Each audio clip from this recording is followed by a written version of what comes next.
Assalamualaikum warahmatullahi wabarakatuh.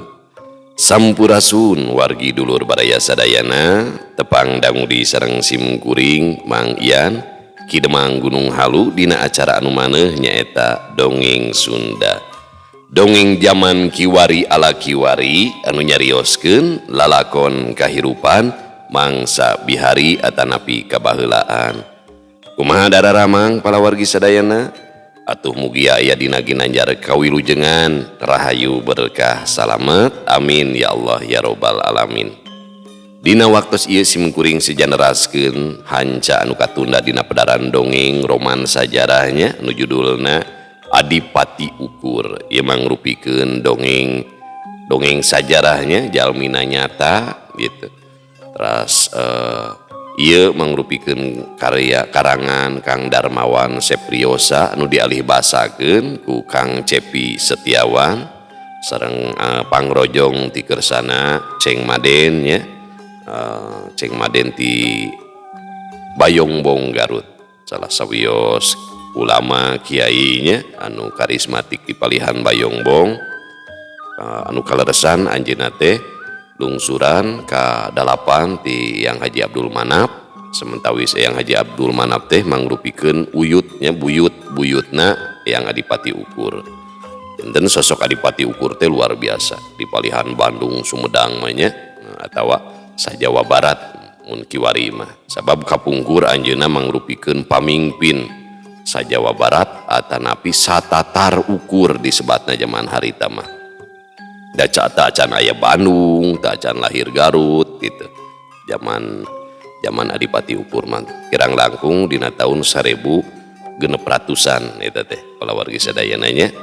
Mung masyaallah sosok anjeunna ngawakilan jiwa urang Sunda dina kawanina dina teguh pendirianana nya.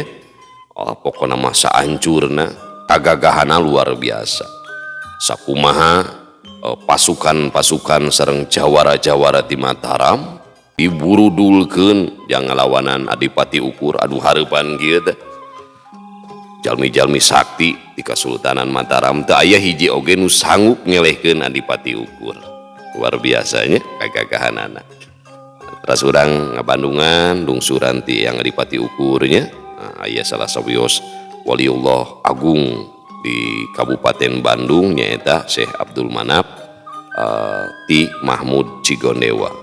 Teras keturunan anjeunna nya luar biasa diberi pasihan kaberkahan seueur anu jaranteun ulama-ulama besar janten para aulia Allah di lungsuran keturunan Adipati Ukur teh. Masya Allah pokona mugia ieu sing janten i'tibar kang urang sadayana ngamanakibkeun jalmi soleh sing ngajantenkeun kawaris katepaan hawa-hawana nya.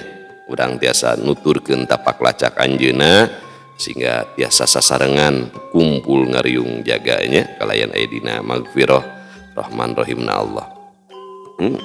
Gitu.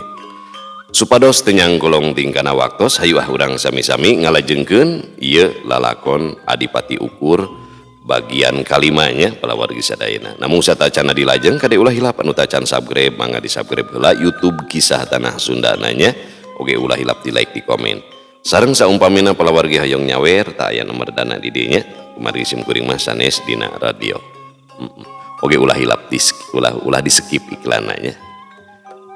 Mangah kaparayun sadayana wilujeng ngadangukeun prung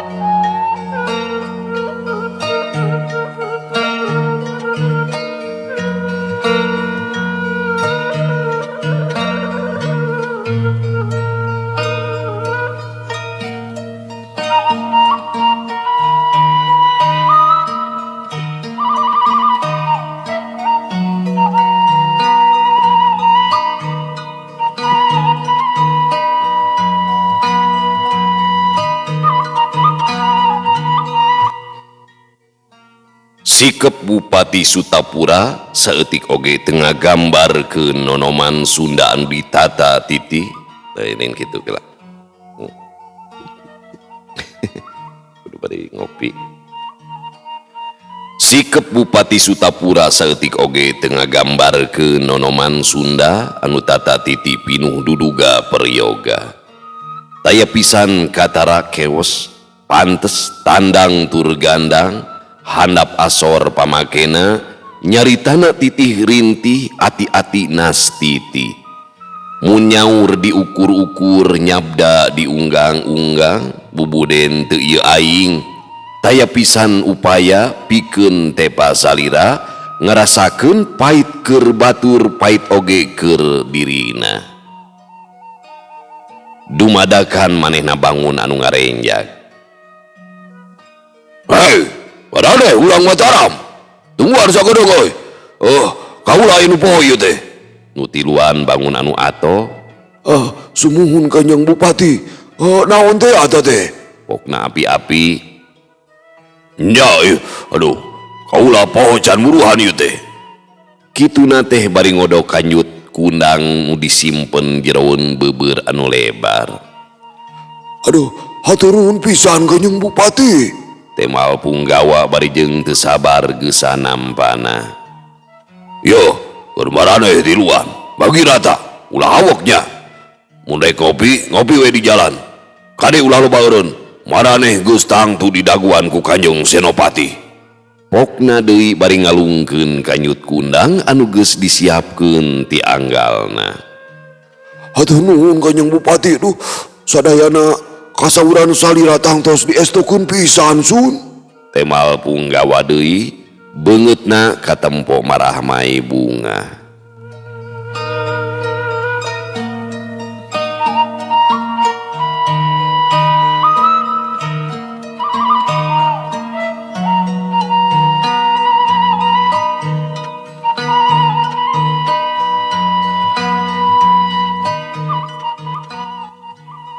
Tilu urang utusan teh mawa kudana gagancangan taya saurang oge anu katempo sugema kabehanana jamotrot ngembang laja ngemu kuciwa biwirna teu ieu ngawengku imut anu aya kalah camberut rek teu kitu kumaha dumeh nampa kanyataan eusi kanyut kundang jauh tina harepan basa nampak di balik irung mah bungahna keranan kajurung sifat sarakah anu marengan jol percaya we eusina tang tuloba anu mata kaharita gura-giru amitan asa piraku kanyut kundang kudu dibuka heula tada teuing disebut teu boga wiwaha. Jeung deui Sikep Sutapura teh bangun anu maksa sangkan geura-geura jiga ngusir urang Mataram pikeun mulang ti tatar ukur kalayan gancang. Kaluar ti bale irung tuluy ka istal geusan ngariung teu sabar eusi kanyut kundang hayang geura diitung. Ki, rek ngadagoan naon deui teh atuh? Kancang geura buka, tuluy bagikeun kalayan walatra. Ceuk salah saurang anu teu sabar ngadaguan pamingpina pikeun babagi. Sajongjonan pamimpin utusan teh neuteub seukeut kawuh nyidem amarah tayohna tugeunah dumeh asa diunghak meureunan ku anak buah. Tejo jaga sia eta sungut teh naon hese nanahan sabar saeutik mah da moal mata kalugitan sirah lamun sia teu sabar lain pamohalan ku aing di podaran. Pokna bari buncelik kaambekna oge ngajadikeun kumis jogrogna katarik barentik. Yang deui cuk saha kudu ngabagi walatra pan baraneh teh anak buah aing. Kanjeng Senopati anu nugaskeun aing nepikeun warta ka bupati anu teu nyaho diuntung teh aing anu milih maneh duaan jadi ngunaan babaginya kumaha aing atuh. Tejo ngabalieur miceun beungeut meper ka keheul anu ngabagel hatena galecok netep puguh mah salila lumampah teh aing nu puguh mah salila lumampah teh aing jeung babaturan aing nu ngalaman susah Sikep panena mah ada dakrobah adat kawas menak anu minculak dina mangsa nyorang tempat nu taya warung sisieun jalan aing oge nu mineng dititah ngalacai can deui manah sato atawa ngejiret keur ganjel beuteung ti bang kalaparan dianti eta remen diparentah neangan tempat anu ngeunaheun pikeun manehna nu hayang gogoleran kalan-kalan mah ngalunjak nepikeun ka menta dipencetan sagala terus naon alesanana teu bisa wabagi kalayan walatra kitu gerentesna. Sobat Tejo milu nyarita nya kumaha dinya we Kang ngan meureun mun dibagi walatra mah bakal leuwih eta teh kari ngabagi tilu gundukan pokna deui jigana di antara nu tiluan teh manehna anu pangpolosna bisa oge disebut pangboloho-bolohona dina pamikirna ngabagi eusi kanyut kundang teh teu beda we jeung ngabagi beas atawa buah duku anu dibagi ku cara digunu-gunu. Oh nya sok atuh ceuk pamimpin utusan ngelehan di jero istal teh aya meja kai anu kasar teu disuguhan di sisina aya sababaraha kursi anu taya panyarandean lain kursi meureunan anu puguh mah potongan kai golondongan anu luhurna sarua jeung pangdiukan nya dina eta kursian pamimpin rombongan teh merenahkeun imbitna geusan ngabagi hancengan gap kana kanyut kundang tuluy talinan di udaran urat kieu mah usina tang tu loba yo pokna bari kaleket muka tali hade atuh Kang aya keur bawaeun mulang meureun ceuk punggawa nu hijina sok-sok atuh burukeun sakirana hese mah keureut kainya ceuk Tejo teu sabar udah sia mah temal pamimpin rombongan bari muncereng sanggeus kabuka eusina diburusutkeun kana meja sababaraha puluh duit kencering numpuk di hareupeun maranehanana barang breh taya saurang oge anu nyarita nu puguh mah kalah jejebris ngemuku ciwa Tejo curug-cereg bari gogodeg banget mentegeg pamimpina ngagebrag meja bari nyarita deh lain duit emas ka duit tambaga ieu mah aing ku ciwa ku hiji ku dua keur mah keur ngarasa teu geunah ku sikepna bupati anu teu ngajenan mah kari-kari ayeuna mere duit tambaga bener-bener teu balik pisan tah omonganna sompral abong jalma nu keur aral duh kabina-bina teuing atuh nya ceuk baturna Tejo urang ajar dasar bupati teu uyahan lain sakedeung tunggang kuda ti Mataram ka dieu teh jabanan donkeun nyawa deui demi kepentingan manehna tapi balasanana ukurkeun cering tambaga keur bekal mulang oge moal pimanghiun ieu mah pokna deui dua anak buahna sarua ngarasa kuciwa malahan mah boa leuwih jero di Mataram kata tar ukur teh pan saminggu mun segawe di lemur mah pimeunangeunna teh bakal leuwih ti sakitu atuh ceuk Tejo bangun kaduhung nya Kang nya oki mah mending kuli macul ceuk nu saurang deui kumaha mun urang ngarampok jalma beunghar nu aya di tatar ukur tah sanggeus meunang harta banda nu cukup kakara urang kabur bari balik ka Mataram ngarah tegap lah ceuk Tejo nepikeun pamanggihna boh baturna boh pamimpina taya nu nyarita sakecap tapi tina sorot panuna katempo cahayaan santeuna omongan Tejo teh naon salah namun seug diajaran kabeneran di basa init kata tar ukur teh geus nyirian sababaraha imah di kampung-kampung anu kaliwatan kungsi oge manggihan sababaraha bandar hasil tatanen jeung rentenir anu hirupna bisa disebut mulia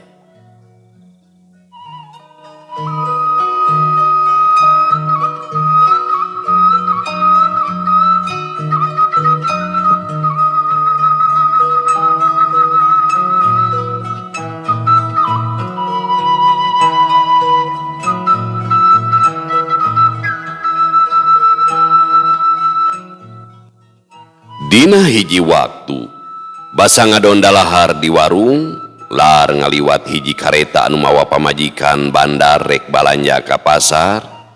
Lain ukur baju mahal anu dijieun tina sutra jeung kain batik buatan Mataram anu ditempo, tapi ngeunaan regana oge maranehna geus pada nyaho. Kitu deui perhiasan emas berlian anu reuncem dipakena pating borenyai teu sirikna matak ngelai.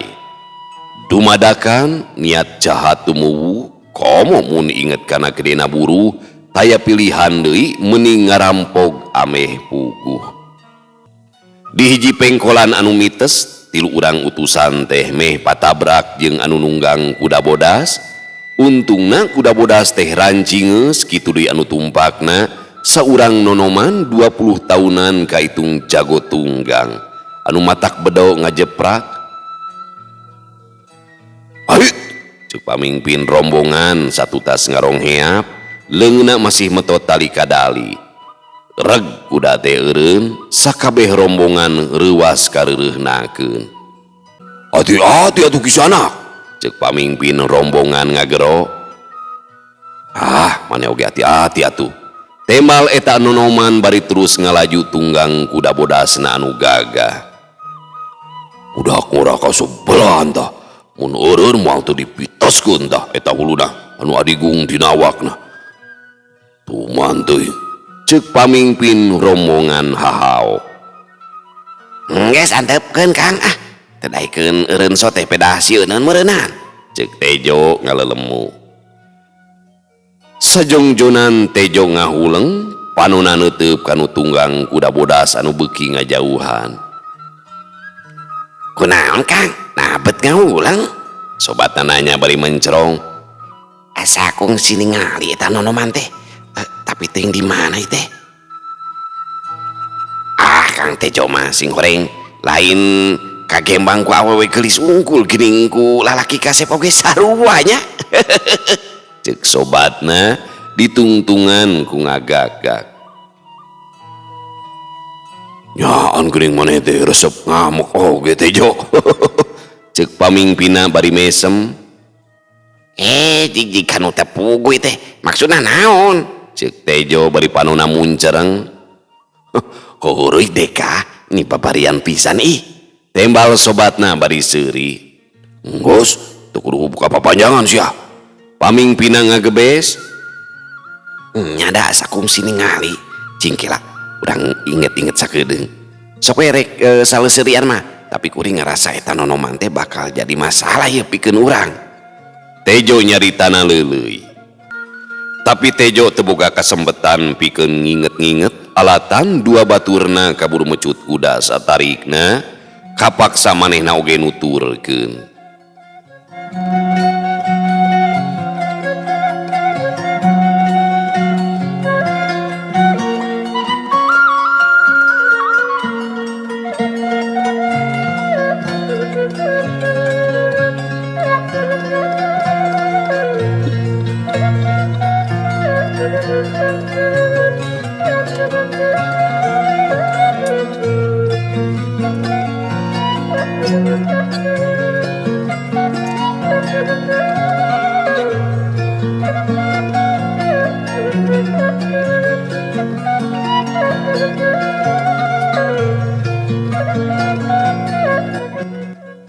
Wanci sariak layung, tiluanana anjog ka hiji mumunggang, pamimpin rombongan nahan laju kuda sangkan laun.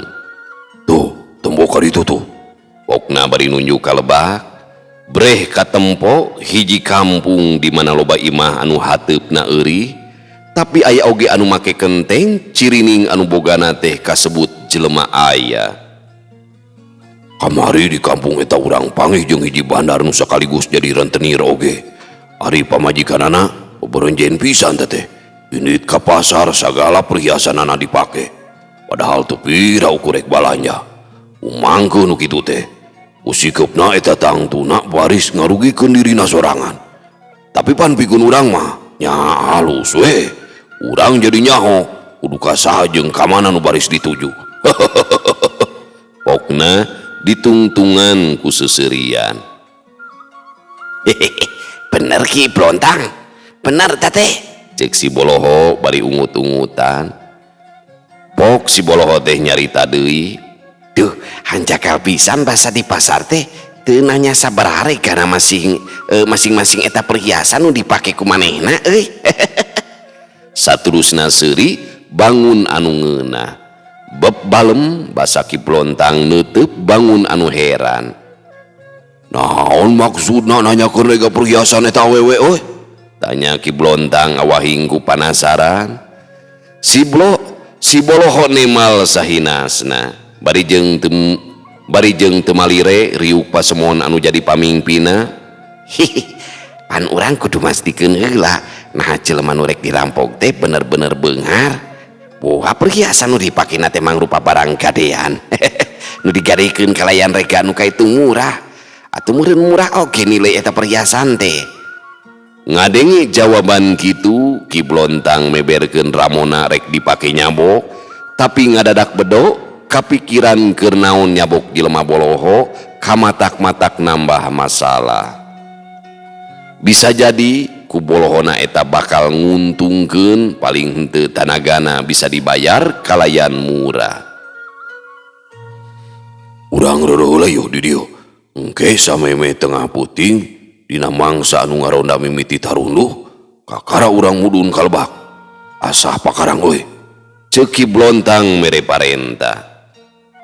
Hayu atuh ari kitu maki, temal si Boloho. Tiluanana turun tina kuda tuluy neangan tempat anu sakirana payus pikeun gogoleran bari nunggu waktu anu geus ditangtukeun. Dina mangsa lingsir bulan anu tiluan keketeyepan ngadeuketan hiji imah anu geus jadi inceran. Eta imah teh dikurilingan ku tembok anu kaitung luhur. Kira-kira 2 kalieun awak jelema umumna teu sirikna jiga benteng ngurilingan bangunan agreng.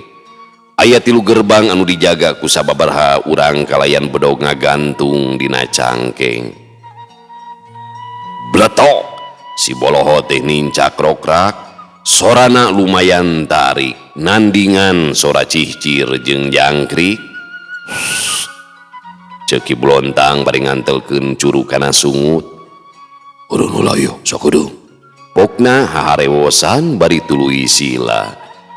Reg 2 anak buahna ngaraneg, tapi si Tejo teu milu sila cara pamingpina, keukeuh ngajanteng bari nempokeun kalakuan Ki Blontang.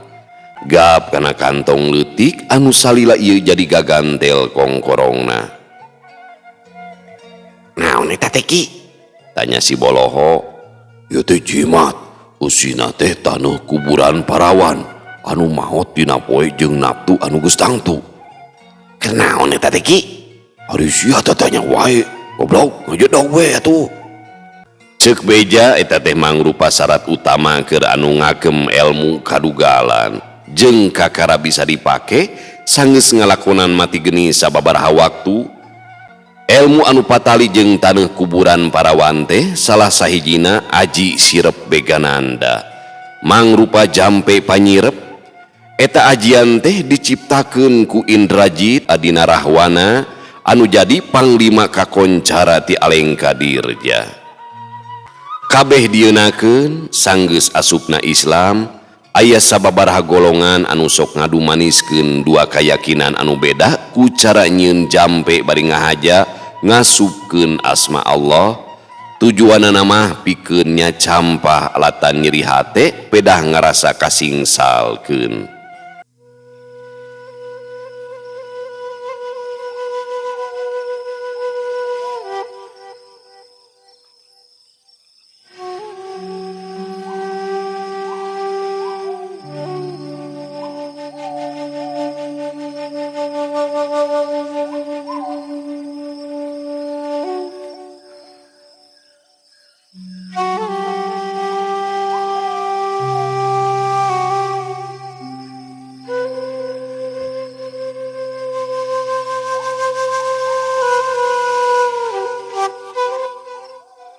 Basa Ki Blontang mapatkeun jampe, kaayaan peuting teh jiga nu taya kahirupan estuning rehe simpe. Leungit ngeunaan sora bangkong kedot kitu deui anjing anu ngagogo reup panon Ki Blontang peureum leungeunna sidakep dina dada piwir kunyam-kunyem ngarapal mantra. Hang ingsun amatak aji kusir pegananda Kang ana Indrajit kamlun nglimuti ing Mega Malang bul peteng dedet ahli mengan upas racun dari besi pet pepet kempur bawur warawari aliwuran tekane wimangsara kang katempu jim setan perimbrayangan Gandarwa jalma manungsa tan burung ambruk lemes utatan bisa krekat bleksek turu kepati saking kersana Allah. Sanggeus mapatkeun mantra ajian jung nangtung ngadeukeutan tembok anu jadi hahalang wur taneuh kuburan teh diawurkeun paralak sorana eces kapireng awahing peuting kacida jempling. Urang daguan sakudu bari wudu dola yo ceuk Ki Blontang bari nyeungeutkeun roko. Bau menyan anu kaambeut tina haseupna nyelengseng ka bawa angin nambah geuman kayaan peuting harita. Tiluanana nyelang paguneman sanajan haharewosan. Kumaha saterusna ieu teh Kang? Tanya Tejo ka Ki Blontang. Ke sakudu sina beak heula rokona heuh. Teh sangka geuning Ki Blontang teh jalma linung. Cek si Boloho. Geus jempe. Anggur masiapkeun diri masing-masing sangkan naon anu dipihara pelaksana sapaneja. Hayu, geus waktuna ieu. Tembal Ki Blontang bari nguniang. Lung kuntung anu samemehna geus dipareuman, ret kana tembok, sajongjonan dipencerong. Tekung silila, seak cening diluncatan. Dua anak buahna bangun anu teu percaya nempo pamingpina kitu peta, sanggeus silih reret maranehna lumpat muru gerbang. Bre katempo ti kaanggangan anu jagana geus tibra nyorang alam impian. Srog ngadeukeutan ka Wutaya Karingrang. Waduh, nu ieu mah kawas nu geus pae cok, ceuk si Boloho. Tejo teu nimbalan kalah ngagaradah saku baju jeung beubeur anu jaga. Engke we atuh di jero bakal leuwih loba, ceuk si Boloho deui. Alah, kawas nu geus yakin we di jero bakal menang loba. Mending ieu heula nu geus puguh aya. Temal Tejo bari ngasupkeun sababaraha kencring tambaga jeung perak kana saku beubeurna. Ayo ganjang naonan ari maraneh, ceuk Ki Blontang ngagero ti hareupeun Panto. Anak buahna haget nyampeurkeun teu kaleked Panto disurungkeun hanjakal teu kabuka jigana mah dipalang ti jero. Kete abang nu gablugna curug euy make jeung ditulakan sagala. Kumaha mun anu jaga hayangun nginum, ceuk Ki Blontang kutuk geneng. Kumaha tuh Ki? Cek si Boloho nanya. Halik. Cik Ki Blontong bari mundur dua lengkah. Leungna meureub ti buleud-buleud hareupeun dada. Sanggeus miceun amekan, gajleng, cubred nonjok Panto sakuat tanaga. Brak atuh Panto teh ngadadak rujad, belah jadi dua. Kitu deui palangna ngagoler bari jeung potong. Aheng oge suara beulahna Panto jati anu geus 50 tahun teh teu matak ngahudangkeun sakabeh jalma anu aya di dinya. Beh, Ki Blontang, ceuk si Boloho bari gogodeg. Hayu asup, ringkit pokona masagala anu regaan. Omat ulah wani-wani ngaganggu pamajikanana bandar kasebelahan. Eta mah bagian dewek, ceuk Ki Blontang bari miheulaan ka jero. Siap Ki, walon anak buahna meh bareng. Bangsat anu tiluan teh ngasupan kamar-kamar anu aya, unggal kamar teu boleh manggih barang anu tangtuna boga rega.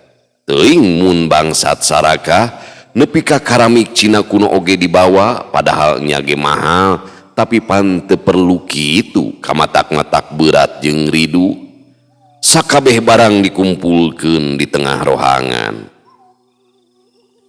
Kanjang Wadahan cek Tejo nitah ka si Boloho, kela neangan heula karungna. Lila tuh neangan heula mah gemol ku sarung tuh cokot dina lemari. Nyanya temal si Boloho bari muruka kamar. Gemulan sewang-sewang geus bungkiang eusina mangrupa barang. Kari kamar ieu ye Kang, cek Tejo anu nangtung di hareupeun panto kamar utama.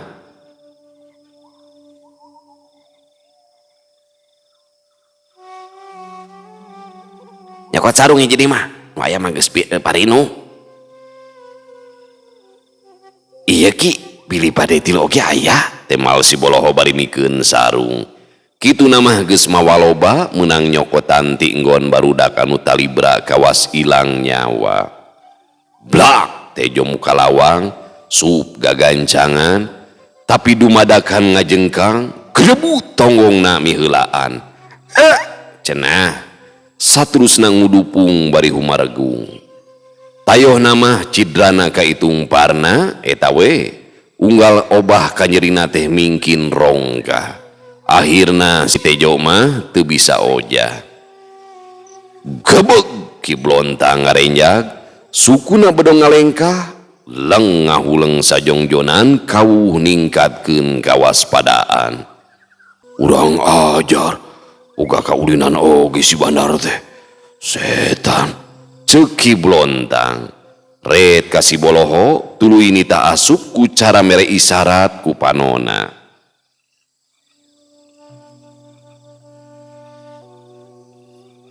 Nu dititah teh kalahkah jiga nu samar pola geus kabayang dina asupna oge moal buru ngarandapan nasib anu sarua kawas baladna. Ayo asup. Tapi Ki, kada ngajanteng hayang dicabok sa teh. Ae dicabok sa ku aing, ceuk Ki Blontang bari api-api mesat bedog. Nya Ki, kuring rek asupnya, tembalna bari maju salengka. Kakara oge clek dampal sukuna ditarik di kawas nu nincak leutak atawa ruhak. Ceuk Ki Blontang keheuleun, jebret ngajejek bujur si Boloho. Asup sa teh, pokna deui bari bener-bener mesat bedog. Nempo bedog anu ngagurilap si Boloho ngarongheap, tapi ngadadak asa diingetan yen manehna oge kudu ngabar pakarang samemeh asup ka kamar. Bedog geus dicekelan, si Boloho mimiti ngalengkah bari keukeuh ngarasa hariwang. Sred suku katuhuna geus ngaliwatan lawang, reg sajongjonan. Aman, saterusna narik suku anu tukang nepikeun ka awakna geus bener-bener aya di jero rohangan. Panona ngulincer, gebeg manehna reuaseun basa nempo anu boga imah tibra ngaguher, salaki pamajikan ngababengkang luhureun ranjang ditutupan ku lambu anu ngahaja dipasang. Panon si Boloho keukeuh nitenan kaayaan bangun aya nu keur diteangan. Naon atunya? Atawa saha nu ngajadikeun Kang Tejo kawas dipalangkeun ku tanaga sakuat tenawa? Gerentesna, red deui keukeuh taya nu nyurigakeun. Taya sora anu kadenge iwal ti kerekna anu keur sare. Tapi basa si Boloho ngareret deui ka pelebah ranjang, gebeg teu jauh tina beungeutna, ujug-ujug aya nu nampeu ngahalangan. Can ge leler tina kareuwas, jedag dumadakan aya nu ngahanca gadona. Eta anu bisa diinget saterusna ngadadak poek mongkleng buta rajin, leng gubrak beungeutna ditadah ubin. Hei, aya naon lawuk? Ceuk Ki Blontang ngagero ti luareun kamar. Tayohna mah kadengieun oge sora grebutna si Boloho anu keur aya di jero. Taya nu nembalan, ukur simpe nu jadi jawaban.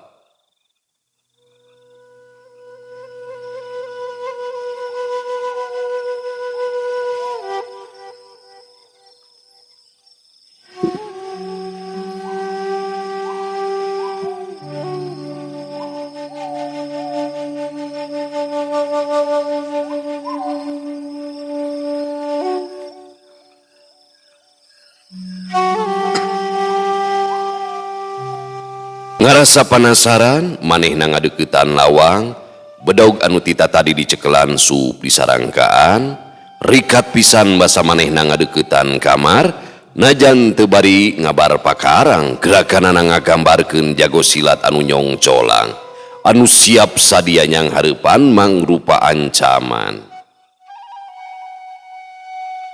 Barang srog kahareupeun lawang bleuwer awak si Luwuk aya nu ngalungkeun ngarah ka manehna pisan. Ki Blontang rikat ngagulingkeun maneh ka gigir kitu nama ngahaja sangkan keukeuh aya di luareun kamar sabab mun ngagulingna ka jero tangtuna bahaya baris dipapag ku serangan lawan. Kedebut suara awak si Luwuk sajorelat kapikiran, jelema nu sanggup ngalungkeun awak si Luwuk geus pasti hiji jalma nu kaitung dikjaya. Hiji jalma ke lain jelema gerentesna can oge nangtung panceg sanggeus ngagulingkeun maneh blesur dumadakan aya nu ngarah kana gadona. Ki Blontang teu paduli kana naon anu narajang nu penting mah bisa ngamankeun diri. Seak bletak leungeun katuhna dipake nakis kalayan rikat. Wah, Ki Blontang ngagoak tarik pisan sorana bangun ngaweuhan nembus ti rohangan ka rohangan kitu nama awahing kacida nyeri dina leungeun laju nyak serak parat kana angen ter leungeunna ngageter. Aduh, buara mugi maluh. Pokna ngagereneng bari mariksa leungeunna. Barang tangga breh aya nu geus ngabedega di hareupeunana kalayan sikep anu tenang eta jelema teh neuteub bari nakol-nakolkeun panggebug kai kana dampal leungeunna. Manehna seuri nyerenge brai beunta pipikiran Ki Blontang laun-laun mikawanoh jajaka anu sirahna diiket jeung nyekel gaman kawas panakol. Ngan sakitu kasakten rampok-rampok nu teh wetan teh euy. Anjeun teh walon Ki Blontang teu kebat nyarita satadina mah rek diantep sina ngarampok geraja tanah nu sakaligus jadi bandar jeung rentenir ka sebelah ieu. Tapi ada dipikir deui rugi oge dunya berana kudu nepikeun ka nyebar kawetan mah sarua jeung nambahan penghasilan Mataram. Tapi ngurangan jumlah duit nu aya di dieu kehet deh atuh meureun di dieu teh duit jadi barang langka. Yeuh ari hayang nyaho mah langkana duit di wewengkon ieu teh cenah mah bakal kajadian engke 400 tahun ka hareup. Aing teu hayang eta kajadian tumibah. Nah weh sakabeh nu geus dikumpulkeun ku maraneh leuwih hade dicokot ku aing rek dibagikeun ka rahayat tatar ukur sina ngarasakeunana. Sabab raja kaya nu geus kakumpul teh asalna ti rahayat-rahayat kene. Ki Blontang teu nembal tapi hatena galecok sorangan. Ukur geuning si anjing teh salamet tina kepungan Kanjeng Senopati. Bletak sirah Ki Blontang ngadadak ditakol les taya nu bisa dipika inget deui poek sarua poekna jeung nasib anu baris tumiba ka dirina.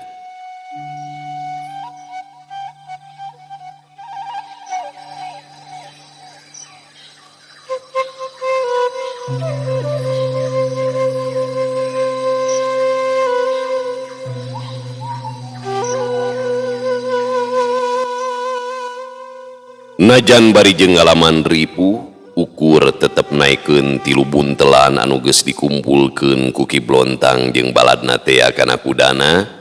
Manehna yakin sakumaha hese belekena mawa buntelan tapi bakal dibayar ku kabungahan dina poe isukan. Nyaeta ku ningali pasemon jalma walurat anu cahayaan imut ngarenyu jeung seuri anu nyari sinebaran. Nalika muka panto imah sewang-sewang bet ngadadak manggi harta anu lumayan nya dirina sorangan anu ngabagikeunana didasaran kurasanya kasasama jeung tulung tinulungan.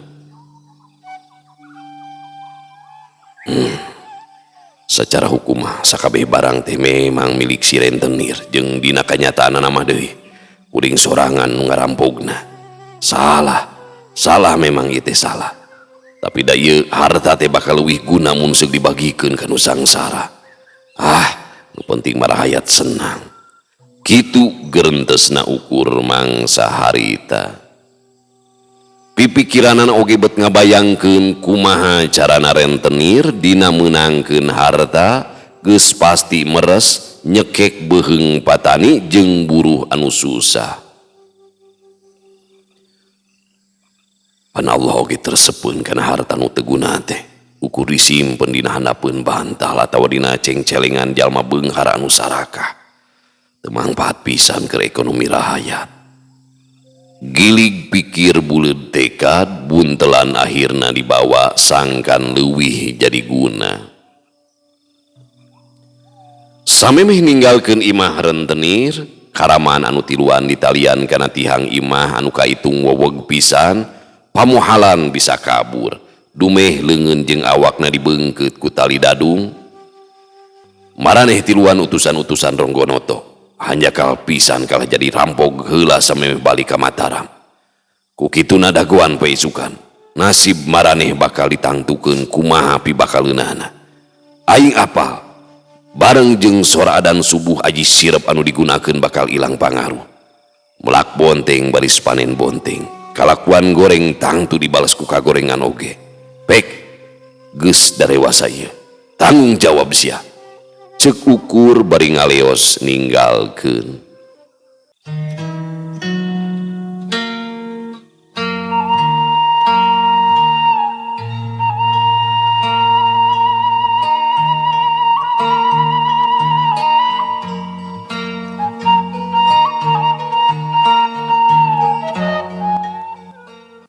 Peuting eta keneh harta sitaan dibagikeun ka sakum rahayat nu aya di tilu lembur. Lumayan mun harta bagian digunakeun kalayan bener. Masing-masing anu meunangna moal ngalaman lieur. Sabab taksiran kuring mah sanggup nyumponan hiji kulawarga anu anakna 3 nepikeun ka 3 bulan ka hareup. Gerentesna bari teu pakaian nu rek dibagikeun. Sajongjonan kapikiran deui naon anu rek dilakukeun ku dirina teu hayang ngabarubahkeun kayaan. Pan aing teh make kuda. Tada teuing sora talapokna bakal ngahudang warga anu keur tibra. Kayaki mah kudu disirep heula sangkan aing teu katohian. Gerentesna sanggeus kitu ngarapal aji sirepna, ajian anu didasaran ku aturan agama, ilmu putih anu matih. Rengse ngabagikeun harta, sup ukur ka masigit, kasampak marbotna ngarengkol tibra. Ukur imut saterusna ngadegkeun salat tahajud, sabot wiridan marbotna hudang ret kanu keur sila, kolesed lalaunan muru tampian rek bebersih samemeh adan. Ngong adan subuh ngalanglaung ngaweuhan ka sakuliah kampung. Batin ukur ngageter ngadenge adan subuh munggaran disarakan sanggeus balik di pangumbaraan. Jerut ninggalkeun masigit ret ka palebah sababaraha jalma anu ngariung di sabudeureun durukan. Karena raon cenah bawa keur si duru pedah tiris. Ukur ngagereneng bari nilepan sarung tuluy disimpen handapeun sadel. Serog ngadeuketan awahing ku panasaran sing horeng anu rek garawe jeung anu rek dagang. Ngariung nini-nini harita teh nyaeta tukang surabi. Eleuh, ngeunah temen ye isuk-isuk mumuluk ku surabi. Pokna bari geek diuk dina bangku panjang anu kosong keneh can didiukan. Memeh anu dagangna nembal ret nyelang heula ngareret ka ukur, dumeh ngarasa kadatangan menak, jung atuh si nini teh nangtung hareupeun hawu, cong nyembah bari nundukeun awak. Sumuhun Aden, mangga calik, sok geura hatur lumayan. Cenah ajrih nakeranan. Sok ai taeun teh.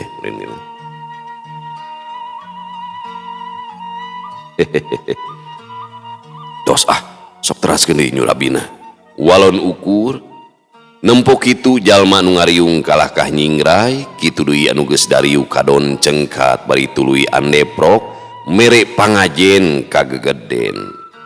Kitu pala warginya kapungkur mah zaman kapungkur di mana aya gegeden teh rahayat biasa mah tara wantun sajajar di poh dina cali kitu.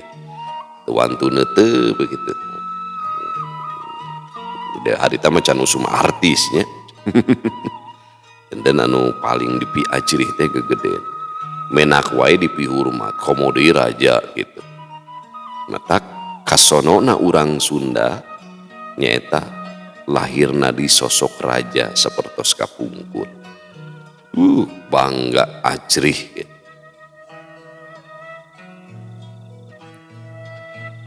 Ae nabet parindah kitu ieu teh tanya Ukur.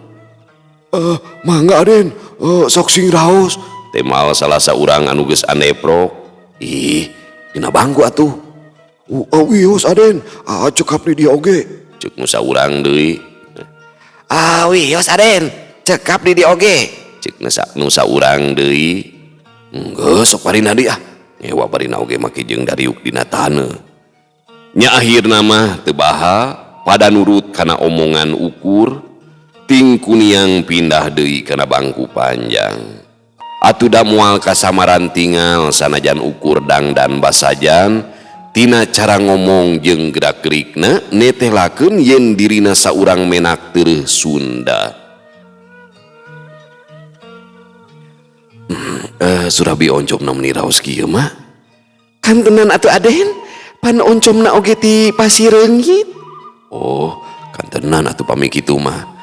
Dupi ieu Surabi naonnya? Tah eta mah Surabi anu ditamihan ku cau di keuretan Aden. Raos oge tapi langkung raos pami ditamih ku kopi. Kuci kopi hideung mah. Mangga Aden, sayoge oge dah. Kopi na hoyong digodogkeun nya mah. Sanes ditinyu. Mangga Aden. Meni apal abong menaknya. Walon sinini bari imut marah mai. Celengkeung anu saurang milu mairan. Kopi ti Gunung Galunggung ieu mah Aden. Mamang apal pisan. Pokna bari imut. Wah, sae atuh eta Mamang? Moal teu nikmat geura. Mamang teh kalaresan sok nical galuh. Salah sawiosna kopi Galunggung. Eta mah kopi Galunggung buahna dipetik dina kayan asak. Bareureum eta teh Aden. Dah bilih kapiheulaan ku cocodot sareng caru. Pokna ujug-ujug loma. Tah cing terangkeun Mang. Sapertos nama ngatos pisan ieu teh. Walon Ukur manjangkeun paguneman. Pan kadang kawis mah Mamang oge sok rajon ngiring motik sorangan ngolahna oge Aden. Tah dupi ngolahna kumaha eta teh? Perkawis ngolahna mah kopi nu tos dipetik teh dikumbah heula supados kulitna bersih. Teras dipoe, pamitos garing lajeng disangrai dugikeun ka tutung. Eta mah sungitna, moal aya tandinganana Aden. Pokna deui kawuwuh reueus dumeh bisa ngobrol meureunnan jeung gegeden. Sabot kitu, song anu dagang Surabi teh nyodorkeun cikopi dina batok. Mangga Aden, kopi kenging nutup mah ieu mah. Atuh nuhun mah. Iya gulana Aden. Pokna deui bari mikeun gula kawung dina pisin. Kopi pahit anu seungit. Suruput Ukur nguyup kopi teu sirikna bari peureum cetrok ngokos gula beureum. Alhamdulillah. Ceuk Ukur ngagereneng awahing kungeuna. Ret ka palebah bangunan anu teu jauh ti eta patempatan. Dupi itu teh bangunan naon teh apa?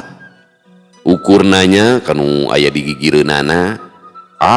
Eta teh bale watangan, Den, bui eta teh. Dupi itu naon?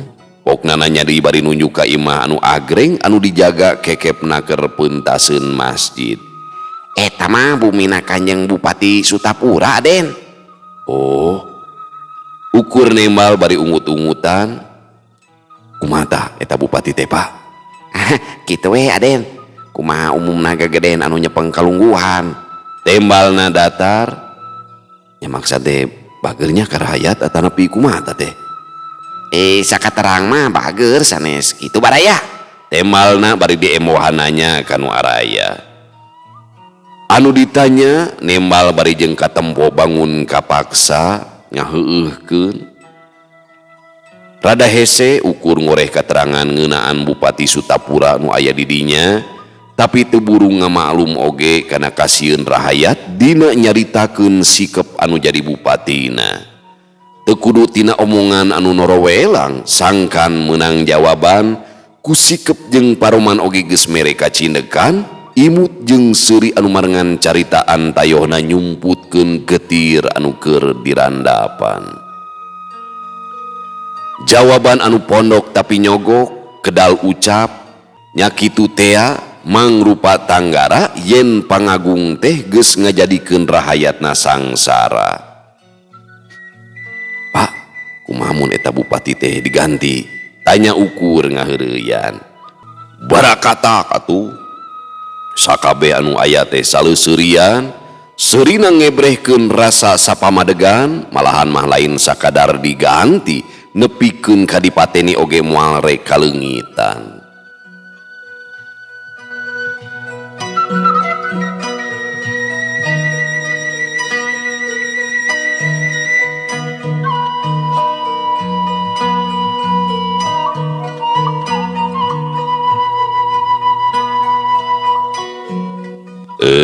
Pamirsa sadayana, waktosna parantos teu nyekapan deui.